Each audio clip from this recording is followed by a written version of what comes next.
As emendas parlamentares viraram o sonho dos deputados.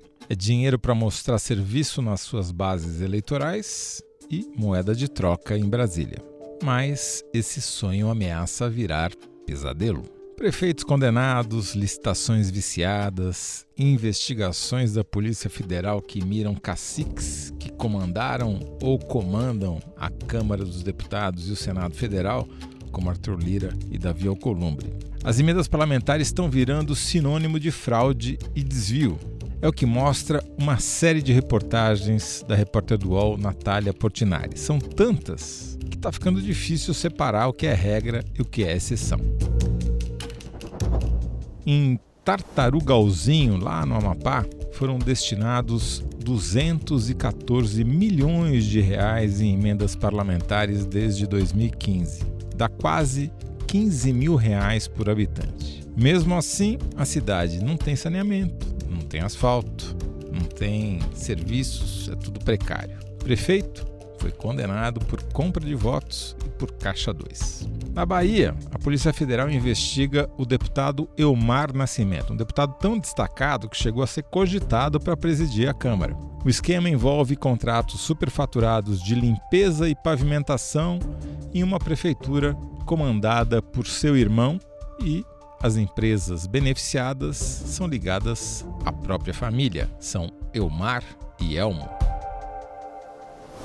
Para entender como essa engrenagem funciona, para saber quem ganha e quem perde, convidamos a Natália Portinari. Bem-vinda de volta ao UOL Prime, Natália. Obrigada, Toledo. Sempre um prazer.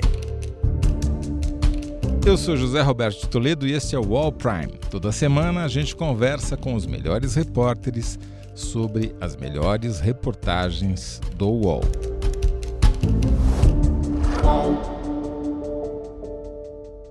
Natália Portinari, antes de a gente entrar nas histórias, que é o que mais interessa, vamos fazer uma atualização aqui para os nossos ouvintes de a quanto anda a execução dessas emendas parlamentares, ou seja, quanto delas já foi empenhado pelo governo, ou seja, já tem um sinal verde para que as obras sejam encaminhadas nos municípios, porque a gente sabe como é, a gente falou lá no início que essas emendas são moeda de troca em Brasília. Você executa a minha emenda que eu te apoio, né? Eu sendo o deputado e você sendo o governo. A quantas anda a execução das emendas parlamentares, Natália? Nas emendas individuais, que são aquelas que o próprio deputado individualmente escolhe o destino, foram executados já 16 bilhões de 24 bilhões, que dá 66% aí empenhado já. 2 de cada 3 reais já foram empenhados, que é aquela etapa necessária para que haja o pagamento, mesmo que ele ocorra mais para o final do ano, ou até eventualmente no ano que vem, mas você tem uma garantia de que aquela obra, aquele serviço está autorizado para ser feito, depois o pagamento é outra conversa, né? Exatamente. E aí a gente tem as emendas de comissão que estão mais enroscadas, porque elas foram alvo daquela ação lá sobre orçamento secreto com o Flávio Dino no STF. Eles consideraram que elas estavam sendo usadas de uma forma que não era transparente, tiveram que aprovar novas regras. Então você tem 11,5 bilhões que estão previstos aí para esse ano e foram empenhados só até agora 230 milhões. Isso é um dos motivos aí da insatisfação dos parlamentares. E você acredita esse atraso, sem trocadilho, monumental, como a causa dos buracos da relação entre governo e Congresso, que a gente vê semana sim, semana também, se manifestar de diversas maneiras, né? Seja na aprovação de pedidos de urgência, de projetos que deixam todo mundo livre de qualquer risco de condenação e por aí vai? Com certeza. Agora, é um atraso que é um pouco provocado pelo próprio Congresso, né? Porque demorou muito esse ano para aprovar o orçamento, justamente porque estava nesse processo de negociação de como iam ser as emendas, e aí as emendas só começaram a ser empenhadas mesmo, executadas em junho.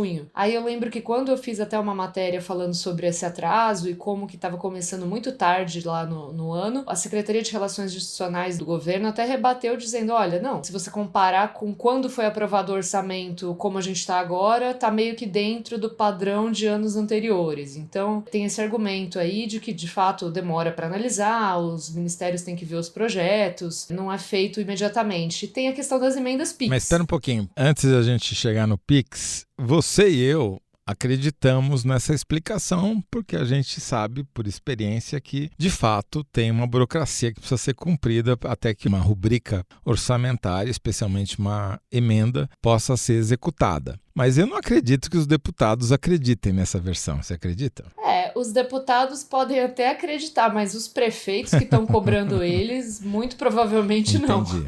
Então a pressão vem da base, né? E em véspera de ano eleitoral, isso é um pouco desesperador mesmo, porque os deputados já estão formando as suas alianças regionais, né? A eleição já está acontecendo, né, nos municípios. Ou seja, para explicar o que você acabou de falar, os deputados dependem do apoio dos prefeitos nas cidades para terem voto, para se reelegerem, né? Os maiores cabos eleitorais são prefeitos. Se o dinheiro não chega, se a emenda não é empenhada, o prefeito fala, bom, se você não está conseguindo empenhar, vou buscar outro que consiga, né? É mais ou menos essa conversa. Exatamente. E o que eu ia falar sobre as emendas PIX é que esse atraso também é causado pela diferença agora no procedimento das emendas PIX, porque agora você tem que aprovar um plano de trabalho conforme a determinação do STF. Então você tem que explicar de fato o que você vai fazer com o dinheiro, o que é uma coisa que demora um pouco mais do que só receber como um cheque em branco, né? E aí a culpa é do prefeito. E dos ministérios que estão cobrando mais documentação aí dos prefeitos, e os prefeitos estão demorando porque eles não sabem muito bem o que vão fazer com o dinheiro. Isso, enfim, é uma coisa nova.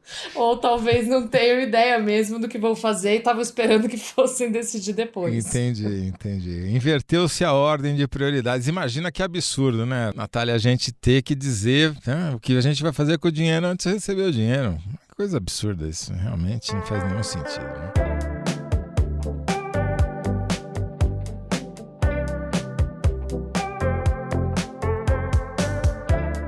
Vamos lá, então, para casos específicos, antes que a gente mate o nosso ouvinte de tédio aqui.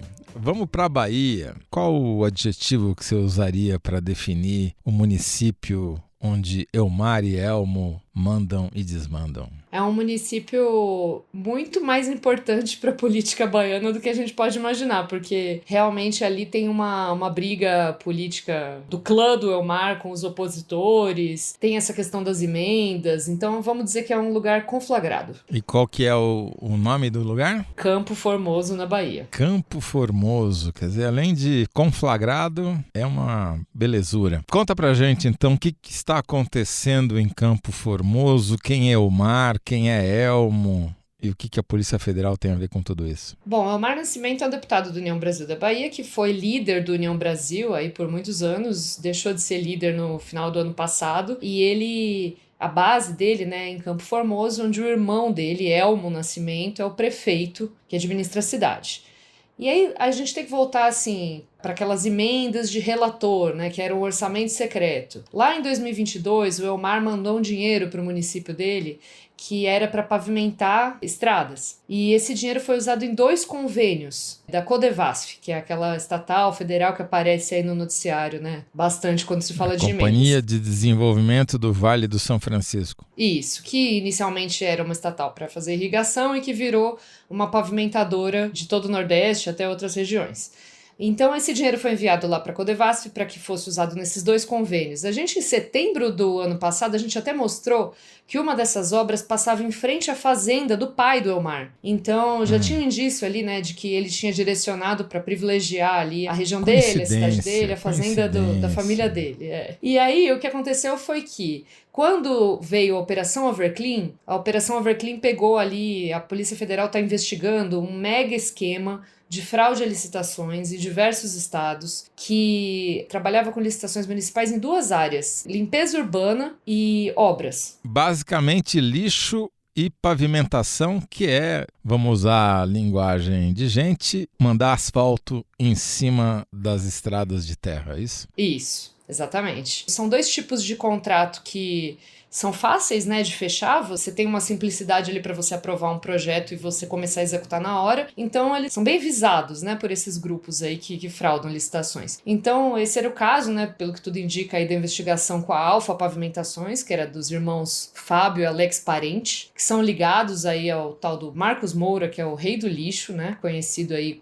no noticiário dessa forma, depois que foi deflagrada a operação. E esses contratos que o Elmar tinha mandado emenda, que estavam sendo executados ali em Campo Formoso, estavam sendo executados pela Alfa Pavimentações. E aí a Polícia Federal começou a investigar o celular do Francisco Nascimento, que era o secretário da cidade e hoje é vereador, ele é primo do Elmar. E o Francisco Nascimento, ele mandou mensagens ali para os empresários enquanto as licitações estavam acontecendo. Você tem ali uma coisa que é uma documentação em tempo real de como a licitação foi fraudada. Então ele fala assim, o pregoeiro já tirou a empresa tal, eu vou tirar a empresa Y. Olha, a gente vai conseguir resolver aqui, o cara é parceiro, guarda um dinheiro para ele, o pregoeiro, né? Então assim, tinha ali, tudo ficou registrado no Zap. Peraí, essa história ela merece ser contada também em tempo real, minuto a minuto, porque ela é excepcionalmente boa, é rara, né? Então nós estamos no interior da Bahia, no município que é base eleitoral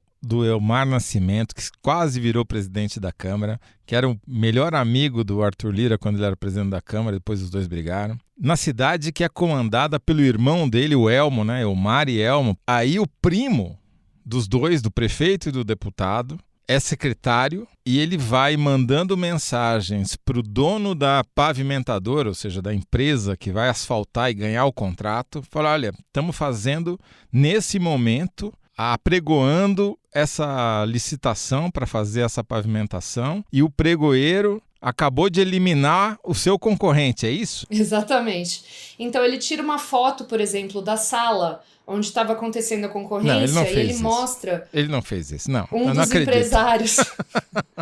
Tá tudo lá nos relatórios da PF. Ele mostra um dos empresários pro Alex Parente e fala, aqui, o malandro, que tá aqui de novo. Aí eles vão lá e comentam como é que eles iam tirar os concorrentes, e uma outra empresa que ficou até o final, a PF encontrou repasses para essa empresa mostrando que ela recebeu propina para sair, finalmente, a que eles não conseguiram tirar. Com isso, a Alfa Pavimentações venceu esses certames ali. Então essa Alfa Pavimentações fez isso em Campo Formoso, mas fez isso em muitas outras cidades, também usando dinheiro de verbas de emendas parlamentares, é isso? Isso. A Operação Everclean, ela está investigando como essa organização trabalhava em dezenas de cidades. Assim. São muitas cidades, principalmente na Bahia, né, que eles são de lá, mas é algo que estava se expandindo aí, chegou até Tocantins, Belo Horizonte, a investigação tá pegando fios aí, puxando fios em vários lugares. Aí o que aconteceu depois dessa troca sensacional de mensagens em tempo real sobre como fazer uma licitação fajuta? Em dezembro, a operação é deflagrada, o Francisquinho, ele é alvo de um mandado de prisão preventiva. Quando a PF tá chegando na casa dele, ele joga uma sacola com R$220 mil em dinheiro vivo pela janela. Francisquinho é o primo que estava narrando a fraude ao vivo. Isso. Ele joga esse dinheiro pela janela, a PF executa todas essas prisões, as buscas e apreensões. Marcos Moura, inclusive, é preso. Os empresários que a gente está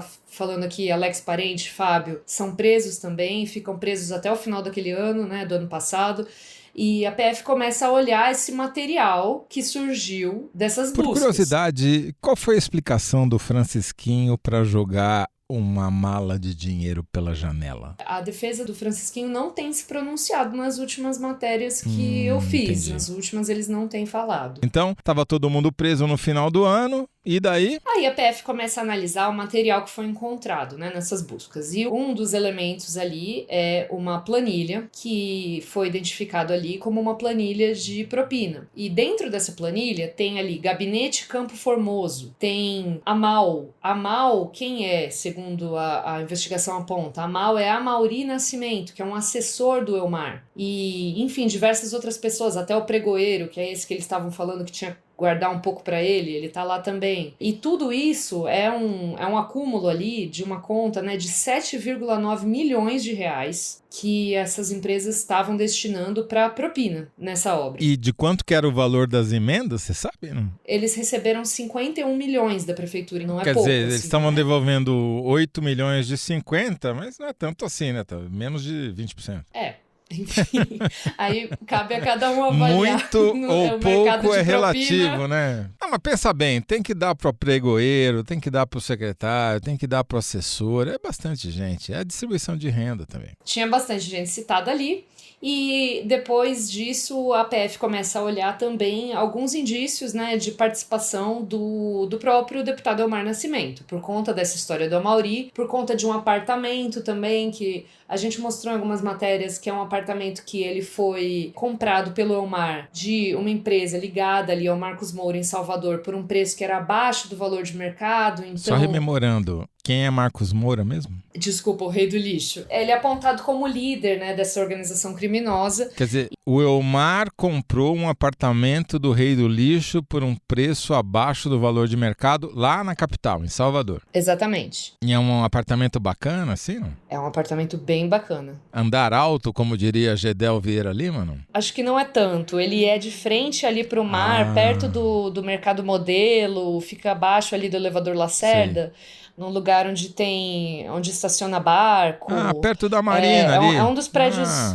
Isso, um dos prédios mais caros ali de luxo de Salvador. Lá na Grande Matão, a expressão para definir lugares assim é chique no último. É, bem chique. E aí, o que deu essa investigação desse apartamento? Isso é apontado aí pela Polícia Federal como um dos indícios de que o deputado ele está envolvido, né? Porque ele tinha relação com os empresários que são aí, né, desse grupo. Então, a PF aponta ali 8 elementos, né, uma lista de 8 coisas que ligam o deputado a esses empresários e demonstram que ele participaria do esquema e pede que seja feita uma busca e apreensão e que ele tenha um bloqueio nos bens dele. Aí é onde entra essa última matéria que a gente fez aí, mostrando que, na verdade, aí depois a PGR, ela entendeu que os indícios ainda são circunstanciais, não justificariam uma busca e apreensão, nem um bloqueio. Aí o ministro Cássio Nunes Marques, do STF, decidiu não dar, indeferir o pedido da PF. Então, só para rememorar, a Polícia Federal viu: ora, a emenda foi mandada pelo deputado Elmar Nascimento. O prefeito é irmão dele. Tem uma planilha dizendo que parte do dinheiro da empresa vencedora de uma licitação que claramente foi fraudada vai para um assessor do Elmar Nascimento. E o Elmar Nascimento compra um apartamento chique no último, em Salvador, do rei do lixo, que é o cara que é acusado de ser o chefe da organização, mas a Procuradoria-Geral da República e o Supremo Tribunal Federal acham que isso é circunstancial e não vale uma busca e apreensão no gabinete do deputado Elmar Nascimento. É isso? Isso. E tem uma última coisa também. Esse dinheiro passou pela Codevasf, onde o presidente era um indicado do Elmar Nascimento e o Francisquinho se refere a ele nos diálogos como um cara nosso, um amigo nosso. Então o próprio órgão que estava executando estava também sob controle dele.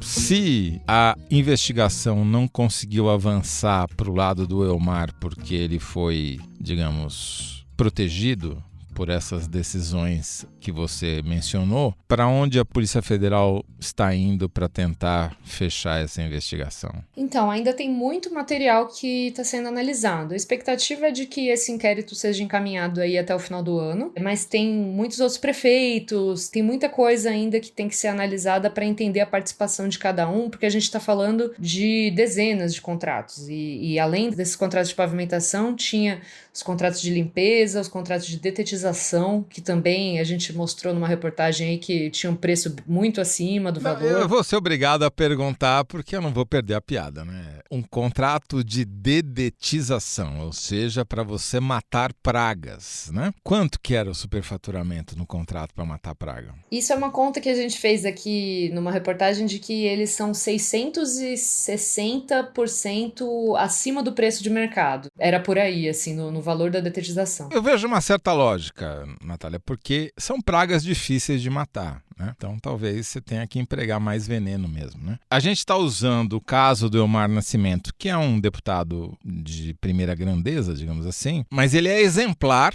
de algo que acontece com dezenas de prefeituras e deputados na Câmara dos Deputados, é isso? Sim, a gente tem muitas investigações em andamento, né, no Supremo e, bom, é importante a gente lembrar que teve um ministro do governo Lula que caiu por conta de um caso bem parecido, né, Juscelino Filho, ministro das Comunicações. Vamos rememorar, vale a pena. Sim, esse caso também é interessante porque ele também mandou dinheiro para asfaltar uma fazenda, né, ligada ali à família dele. Também descobriram ali que as empresas tinham ligação com ele e a PGR já denunciou ele no STF e o presidente Lula tinha se comprometido que ele sairia assim que ele fosse denunciado e assim fez, né? Isso já faz aí um tempo. Quer dizer, a pavimentação da corrupção e o asfalto quente das emendas parlamentares.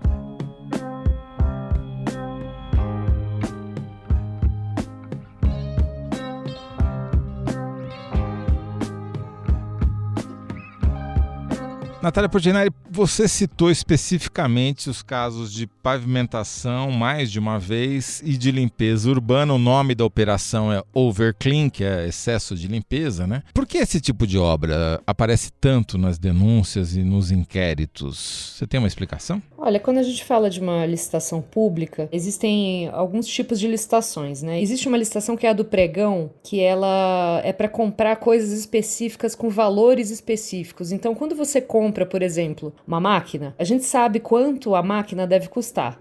Agora, um serviço de engenharia ou um serviço de detetização é mais complicado analisar. A construção de uma escola, a construção de um hospital, de uma creche, isso tudo é mais subjetivo, é sujeito a atrasos, é sujeito a reajustes depois que você faz na obra para você fazer um aditivo e você mostrar que, na verdade, não, eu falei que ia custar X, mas na verdade vai custar Y. Tudo isso é um terreno fértil para desvio. Então, quando compra uma caixa d'água, o que a gente tem é casos de desvio de finalidade. A caixa d'água que é comprada para ir para o Joãozinho está na associação do vereador. Mas é muito difícil você superfaturar essa compra ou fazer um sobrepreço porque aquilo ali tem um preço objetivo, verificável. Mas pavimentação, por exemplo, não é um preço por metro quadrado ou por espessura do asfalto, coisa que vale? Sim, então o que muitas dessas empresas fazem é fazer aquele famoso asfalto farofa, que é o asfalto que, na verdade, você paga por um asfalto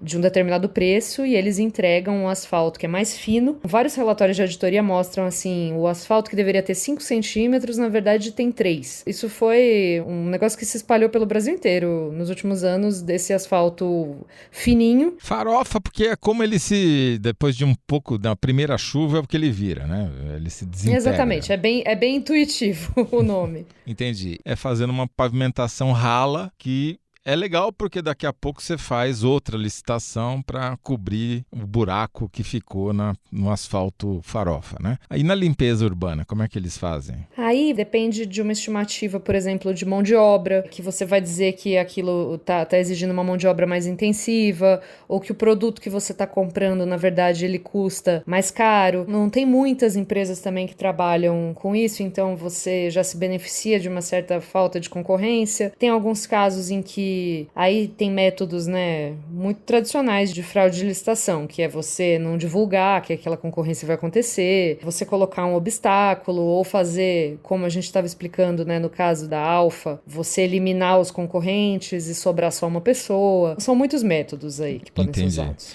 Bom, e são métodos de sucesso, senão o nosso Marcos Moura não teria a alcunha de rei do lixo. Ele conseguiu, de fato, muitos contratos, por isso que ele era conhecido como rei do lixo, e o que a PF está investigando é se foi com fraude ou não. Entendi. Diante de tudo o que aconteceu nos últimos meses e anos referente às emendas, os questionamentos na Justiça e até as decisões do Supremo Tribunal Federal, você diria que há mais mecanismos hoje de fiscalização, as coisas estão um pouquinho mais transparentes e por isso nós estamos vendo essas operações policiais revelando esses esquemas, ou era só uma questão de tempo? Grande parte é uma questão de tempo, porque, de fato, para você executar a obra demora muito tempo. Então, quando se criou esse mecanismo das emendas de relator, eu lembro que tinha até a gente aqui nas redações, né, dos jornais queria ver o que estava acontecendo na ponta, mas não tinha ponta ainda. Então, isso demora mesmo. Demora para você fazer a licitação, para você ver o problema na licitação, para a PF desenvolver um trabalho mostrando o que está acontecendo, mas sim, hoje a gente tem mais transparência também. A gente tem hoje no portal da transparência do governo federal informações sobre quem indicou emenda de comissão e emenda de relator. Isso é uma vitória da pressão da sociedade para que isso acontecesse. Isso não existiria se não fosse todas as críticas que foram feitas à falta de transparência por isso, né, e a ação no STF. Então, a gente tem hoje mais portais para você consultar a execução final. O TCU também está fazendo um trabalho para dar uma transparência maior aí para as execuções nos municípios. Então, sim, no geral, eu acho que a gente pode dizer que tem mais transparência, apesar de ter ainda alguns retrocessos nisso aí. Então, há uns meses atrás, o governo federal não queria mais divulgar os documentos dos convênios com os municípios dos estados. Saiu matéria sobre isso, a imprensa brigou, voltaram atrás. Porque não tem condição de você fiscalizar, fazer todo esse trabalho que a gente faz de investigação se a gente não lê os PDFs, não baixa as coisas e sabe o que está acontecendo.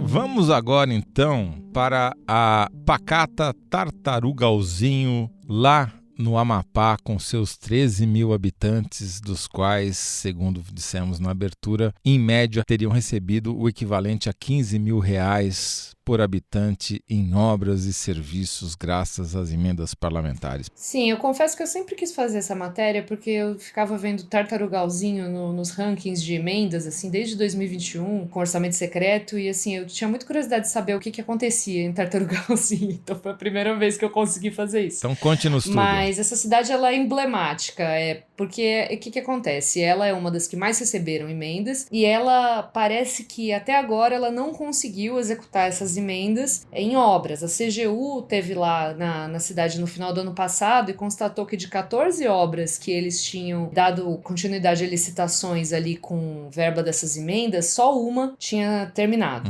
E o prefeito, ele se chama Bruno Mineiro, ele é do União Brasil. Ele é aliado do Davi Alcolumbre, presidente do Senado, mas ele não é só aliado do Davi, ele é aliado do Randolfo Rodrigues, do PT, o Lucas Barreto, do PSD, que são os outros dois senadores do estado, recebe dinheiro de deputados, então ele é tido como muito bem relacionado, já fez parte do governo estadual lá no Amapá, é um político com bastante expressão local. E a cidade de Tartarugalzinho é uma cidade pobre, que fica ali a 3 horas no norte de Macapá. Ela foi povoada ali por conta de uma indústria de celulose que existia ali no lugar, porque ela é bem próxima ali da floresta amazônica, então é uma região onde não tinha gente, as pessoas foram lá por conta dessa indústria, uma região de garimpo, então tem uma população ali que precisa de serviços. Essa indústria não tá mais em Tartarugalzinho. Hoje a economia depende de outras coisas, mas é uma população ali bem carente, que precisa de serviços, precisa de escola, de hospitais, enfim. Ali recentemente foi aberto um hospital estadual também, então é uma região que todo mundo tá olhando ali e mandando dinheiro. E o que a gente descobriu, né, fazendo um levantamento ali das licitações, é que as licitações elas têm indícios de terem sido enviesadas para determinadas empresas ganharem. Porque a gente tinha ali uma desclassificação sistemática sempre de todas as concorrentes contra determinadas empresas. E, de fato, assim, se você for ver as licitações, em muito poucas licitações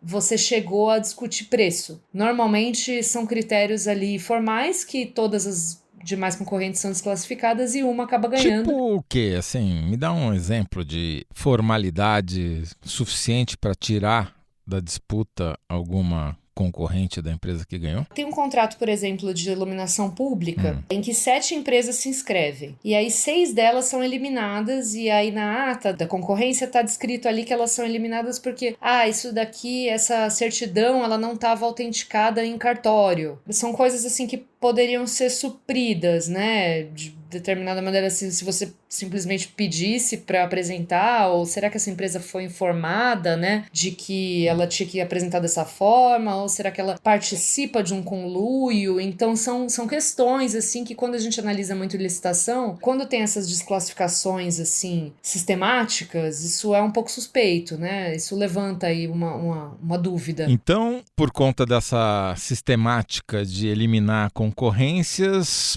poucas empresas foram aquinhoadas com esses 214 milhões de reais em emendas parlamentares nos últimos 10 anos e a que outras conclusões a investigação chegou? Uma coisa interessante que a gente vê é como esse mecanismo de repasse ele é ineficiente, né? Porque essas obras elas estão todas em andamento, apesar de elas estarem sendo previstas e empenhadas no orçamento federal ali desde 2020, 2021, a cidade está recebendo muito dinheiro, mas essas obras não saíram do papel, não começaram. É uma cidade que não tem asfalto nas ruas, né? Então as pessoas estão vivendo em estrada de terra, né, em rua de terra batida e não em ruas asfaltadas. Elas ainda estão com esse problema, né, apesar de todos esses anos em que a cidade está sendo privilegiada. Em tese, um contrato de pavimentação você deveria conseguir fazer em 1 ano, no máximo 2. Não é uma coisa complexa, é uma coisa que inúmeras prefeituras fazem muito rápido, em meses, inclusive. Basta ver ano de eleição, como é que é isso. Onde não tinha asfalto, surge asfalto, para que a pessoa vote no prefeito que está no cargo. Então, tem uma lentidão muito grande na execução dos serviços lá em Tartarugalzinho, assim, que é bem emblemática de como esse sistema de emendas ele aparentemente ele está alocando ali para um local que de fato precisa, que está sendo indicado por políticos que são aliados do prefeito, mas aquilo não está se transformando num benefício de fato para a população. E qual que é a ligação de Tartarugalzinho e do seu prefeito Bruno Mineiro com o presidente do Senado, Davi Alcolumbre? Eles são bem próximos como aliados. Recentemente o Bruno Mineiro teve até no gabinete do Alcolumbre, e eles sempre atuam juntos, assim, é uma cidade que é escolhida por ele como destino de emendas desde Tem emendas sempre. pessoais do Davi Alcolumbre para Tartarugalzinho, emendas essas que não foram executadas, não saíram do papel até hoje, é isso? Muito importante a gente lembrar isso, porque a maior parte das emendas que foram para lá são emendas de relator, que é aquele orçamento secreto, e as emendas de comissão, que são essas que continuam com a prática do orçamento secreto, que são 102,8 milhões para a cidade, quase tudo foi indicado pelo Alcolumbre. E a gente sabe disso porque o STF mandou revelar quem é que tinha indicado emenda de relator. Então, essas emendas antigas aí todas partiram do próprio presidente do Senado. Deixando claro, então, as emendas não são emendas pessoais. Ele usou esse mecanismo que ocultava o patrono da emenda, mas o Supremo mandou revelar e, em revelando, descobriu-se que era o Davi Alcolumbre, o pai das emendas, que ainda não foram executadas. Que lição que dá pra gente tirar de Tartarugalzinho e de Campo Formoso, um no Amapá, outro na Bahia, um com um deputado, outro com um senador? Você já falou uma coisa, mas acho que é bom você voltar a falar. São mais eficientes porque, por exemplo, o Hugo Mota, presidente da Câmara, o argumento dele para defender as emendas parlamentares é que só os parlamentares sabem da necessidade das pessoas e que, portanto, elas cumprem uma função social, mas pelo que você está descrevendo, cumpre muito mal, porque ou o dinheiro vai para uma organização criminosa ou ele não se transforma naquilo que deveria se transformar, em asfalto, em iluminação, em o que quer que seja. Claro que assim, a gente não pode criminalizar todas as emendas parlamentares e dizer que tudo que está sendo feito em todos os municípios não tem nenhum valor, inclusive porque eu acho que a gente tem uma tendência a ser um pouco condescendente com o eleitor que vota por causa de emenda. E tratar como simplesmente assim, a pessoa ela está sendo comprada. Não é isso. Se a pessoa está votando, é porque alguma melhoria na vida dela, ela deve estar vendo. E isso acontece, sim, em muitas cidades que as pessoas estão vendo que as estruturas estão melhores, que alguém construiu uma escola, que alguém inaugurou um posto de saúde, transformou um postinho numa UBS, abriu uma UPA 24 horas. Isso aconteceu em inúmeros casos de emendas que eu já investiguei, que eu já fui atrás, que de fato você vê que a vida das pessoas também está melhorando. Mas dentro disso você tem um critério, que é um critério de escolha que é completamente político e leva a distorções como essas que a gente está vendo. Porque quando você coloca algo que é direcionado pelo próprio parlamentar, ele pode usar isso não só para interesse do eleitor, como para interesse pessoal, né? E aí são duas coisas diferentes que geralmente não combinam uma com a outra, porque se o dinheiro está sendo roubado, ele não está sendo empregado em melhoria para a população.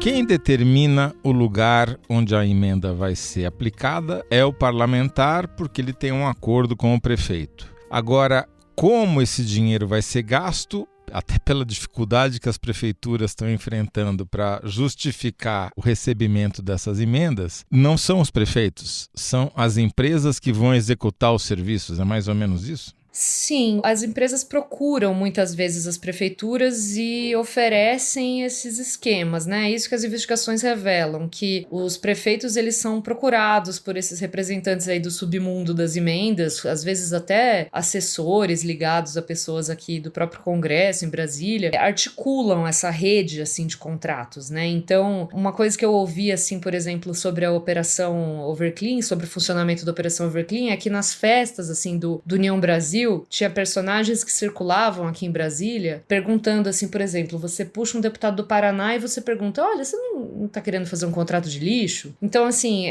não é uma coisa assim que parte necessariamente de uma necessidade da população. Muitas vezes parte sim da intenção de fraudar e desviar dinheiro. Quer dizer, todos os exemplos que a gente deu foram do União Brasil, cujo presidente é o Rueda, que foi acusado por um piloto de uma empresa de táxi aéreo de ser o real dono das aeronaves que ele pilotava, inclusive levando integrantes do PCC para o exterior. É coincidência isso ou União Brasil faz mais festas em Brasília com a presença de prefeitos, parlamentares e empresários? O União Brasil é um partido muito grande. Isso é importante a gente destacar. São 60 deputados, é um partido relevante, enfim, que as pessoas elas orbitam também em torno dos partidos porque eles têm representação. E o União Brasil ele nasceu, né, de uma união ali entre o PSL e o DEM. E o DEM tinha uma representação muito grande, tem até hoje, né, através do União, mas na Bahia. Então, como essa investigação ela atinge o foco aí na Bahia,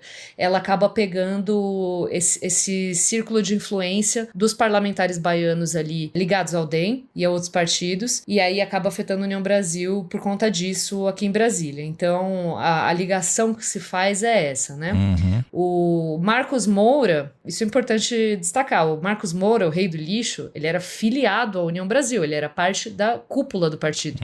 Ele não é apenas uma pessoa que circulava, ele era uma pessoa do União Brasil também, né? Então, tá tudo relacionado aí. Muito bem. E a gente deve esperar algum tipo de desdobramento desses inquéritos? Isso deve criar mais dor de cabeça ou mais pesadelos para os parlamentares que sonhavam com emendas parlamentares para breve? Ou essas investigações estão sendo dificultadas por essas decisões que já mencionamos? Bom, como o Senado enterrou a PEC da blindagem, né, que é uma PEC que impediria aí que parlamentares fossem processados criminalmente, outros casos devem vir à tona no futuro próximo, porque a gente fez um levantamento recente de que tem no mínimo 9 deputados investigados com casos conhecidos no STF, tem outros com casos sigilosos que a gente não conhece, tem as emendas PIX que estão sendo analisadas que vão gerar outros inquéritos, então é coisa de dezenas de casos aí que a gente pode prever que vão ser investigados daqui em diante sobre emendas. Então já está convidadas a voltar em breve para contar como é que esses casos, esses inquéritos se desenrolaram, tá certo, Natália? Com certeza, estarei por aqui. Muito obrigado a você e muito obrigado a quem ficou conosco até agora. Eu sou José Roberto Toledo e faço a apresentação do podcast UOL Prime. Conversei hoje com a repórter e colunista do UOL, Natália Portinari. O roteiro é da Clara Gelstab. A captação é do João Pedro Pinheiro. A montagem do Lucas Zacarias. Trilha sonora original composta pelo João Pedro Pinheiro. Trilha sonora incidental da Epidemic Sound. A coordenação é da Lígia Carriel e da Laura Kapelushnik. O podcast é um produto do UOL Prime e o Diogo Assis é o gerente geral. O Alexandre Gimenez é o diretor de reportagem e a supervisão é do Murilo Garavello, diretor de conteúdo do UOL. Até o próximo episódio.